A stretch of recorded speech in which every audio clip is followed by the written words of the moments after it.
CMMS Radio talks about all things CMMS, computerized maintenance management software, focused on maintenance management.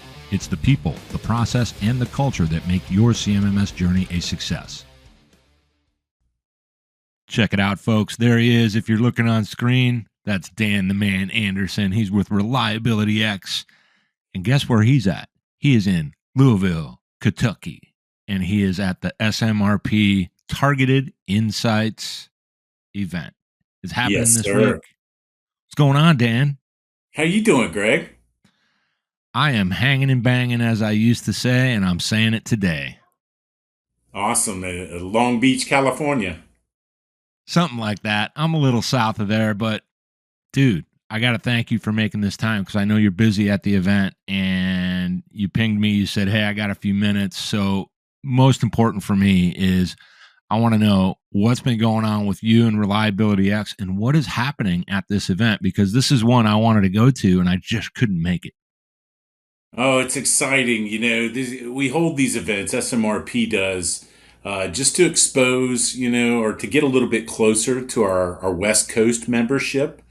So the Targeted Insights Forum or the symposium, however you want to call it, these are really intended to reach a broader audience and provide that member benefit of networking and being able to see some great presenters get up there and preach the word of maintenance and reliability best practices. So very excited to be here in Louisville and looking forward to, catching some of these sessions going on tomorrow. We have some TED Talks going on that George is going to be involved in. Nice. But then some really good workshops and educational sessions that we got going on around our body of knowledge. So, yeah, I read through the lineup, through all the different learning sessions and workshops, and it is strong. So, for anybody out there that couldn't make it to this, that's going to see this when I post it, you want to keep an eye on that. And I also want to give a shout out about the SMRP conference, the Big Bad conference that we all love, that I've never been to. That's happening in October. I finally get to go. Do you mind explaining to anybody that might not already know what your role is with SMRP? yeah, I serve as the vice chair on the SMRP board of directors. So really kind of sitting in that pole position, helping our executive team make good decisions that, really add value to our membership. That's the number one goal is just, we have such a tremendous body of knowledge that's out there that's, we want to share with our members and make it easy for them. But then also to have them, provide opportunities for them to come and, network with fellow professionals, learn from each other, learn from some of these subject matter experts that are here as well. So it's just a great opportunity. I've been working with the I've been working on the board for the past 4 years, but serving, in a capacity for almost 15 years now, Greg. So it's been a long, long time. I really love this organization, what it stands for, and all the great people associated with it. Yeah, and I think, so you're actually there in a dual capacity, ReliabilityX and SMRP. Are you involved in kind of both sides of the house while you're at the event? Yeah. So I just finished up this morning. We had a SMRP board meeting, which, we usually tie those into events. And one of the things came up, and really, if anybody's listening to this right now, Greg, was just volunteer work. Like I had mentioned, I had spent a lot of time leading up a committee, the communications committee. We used to have a solutions magazine as one of our member benefits. And I kind of ran that editorial staff and soliciting offers and such. So I enjoyed that so much. I did that for 12 years prior to joining the board, just because it was fun. I had a good time, reaching out to my buddies in the maintenance and reliability space and just, hey, you got any good articles on, FMEAs or work management or materials management? And a lot of times these subject matter experts out there would have a bunch just sitting in their back pocket,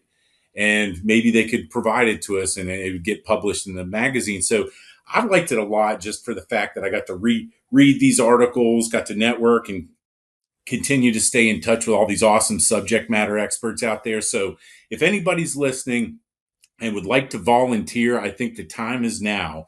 Or if you have aspirations to possibly get on the board of directors, it normally starts with starting off and leading a committee, but it's not very time intensive.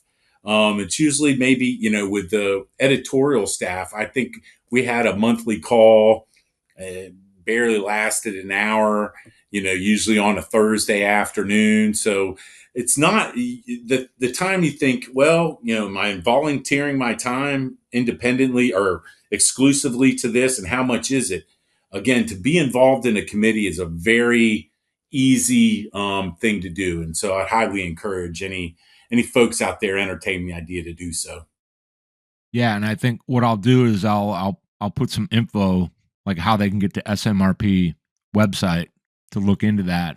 Now switching it back to ReliabilityX, what's been going on, man? I know you've been out there just I like to call it making waves, making things happen, finding opportunities to solve problems. Can you share anything about what's been going on lately with what you're doing at ReliabilityX?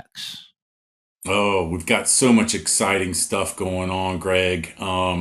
Just the vision of George and really focusing our business on operational reliability, which focuses very much so on the business and less on the asset. So we're having a tremendous amount of success. I think here before too long, you're going to be seeing a lot of opportunities popping up for folks out there to well, as the business grows, I think we'll need more people on board. So there's always that opportunity there, and I can't say how great it is to work for such a good ethical company that does the right thing. Um, as you always preach, Greg, we get it, right? Yeah. And to work with a team of folks that have been out there and understand the issues that run into folks on a day-to-day basis that are working in manufacturing. We're just helping to formulate their messaging, and so they can talk to the C-suite folks and really bring forth the value of reliability at the end of the day, and helping them to articulate that business case to their leadership within an organization. So, but it's been great. I mean, I joined ReliabilityX back in January. What is it here? We're in May, and things are finally getting some good traction. So it's very exciting.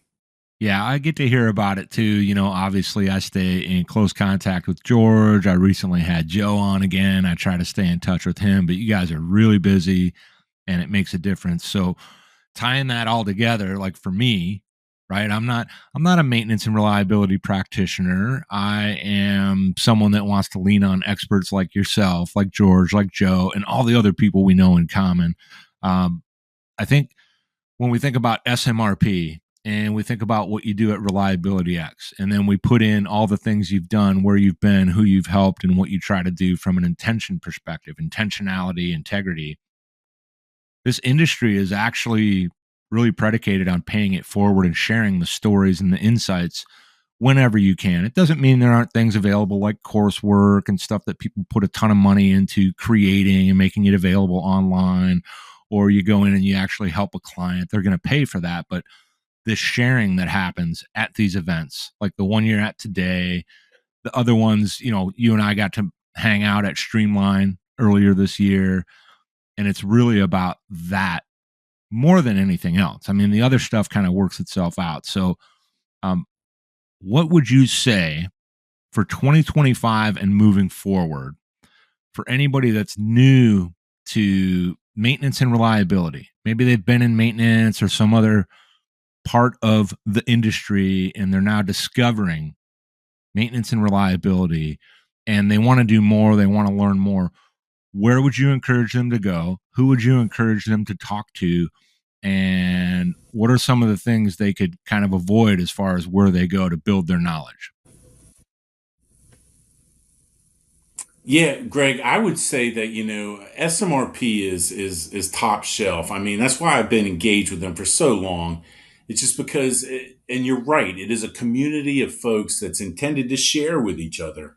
And that's what I really like, because you do these things. Sometimes I've done like personality traits. Have you ever done any of those, Greg, where Yeah. it tells you, and I'm sure you're a woo. I mean, knowing you, like you like to win others over, and you're a very good conversationalist, and you're probably a relator because you can relate very well with folks. And I think those are characteristics that we share with each other.